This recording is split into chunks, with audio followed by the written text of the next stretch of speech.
অপেক্ষার দিন ফুরাচ্ছে শিগগির। আর কটা দিন, আসছেন হামজা চৌধুরী। 17ই মার্চ তিনি লন্ডন থেকে সরাসরি ফ্লাইটে এসে নামবেন সিলেট ওসমানী ইন্টারন্যাশনাল এয়ারপোর্টে। আর তাকে লাল সবুজের জার্সিতে মাঠে দেখা যাবে 25শে মার্চ। এএফসি এশিয়ান কাপ বাছাই পর্বে সেদিন ভারতের বিপক্ষে খেলবেন তিনি। এই ম্যাচ দিয়েই বাংলাদেশের হয়ে অভিষেক হবে তার। তবে তাকে সরাসরি দেখার জন্য অধীর আগ্রহে অপেক্ষা করছেন বাংলাদেশি পাগলা ফুটবল ফ্যানরা।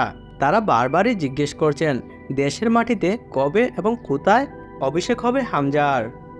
আর তাদের এই ইচ্ছা পূরণ করতেই আগামী 10 জুন সিঙ্গাপুরের বিপক্ষে একটি ম্যাচ আয়োজন করছে বাফুফে। সেই ম্যাচটি বাফুফে ঢাকা জাতীয় স্টেডিয়ামে আয়োজন করতে চায়। বাফুফের একজন সদস্য এবং কম্পিটিশন কমিটির চেয়ারম্যান গুলাম গাউস বলেন, 10 জুন হামজা বাংলাদেশের মাটিতে প্রথম খেলবে। অসংখ্য ফুটবল প্রেমী স্টেডিয়ামে এসে ম্যাচটি দেখতে চাইবে।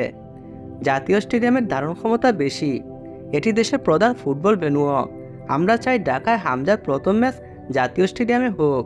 এর মধ্যে দিয়েই জাতীয় স্টেডিয়ামে দীর্ঘদিন পর ফুটবল ফিরবে, তাই বড় ম্যাচ দিয়েই হোক সেই ফেরা। হোম ভেন্যুতে হামজা চৌধুরীর খেলা দেখার আমন্ত্রণ জানিয়ে ভিডিওটি এখানেই শেষ করছি। ধন্যবাদ।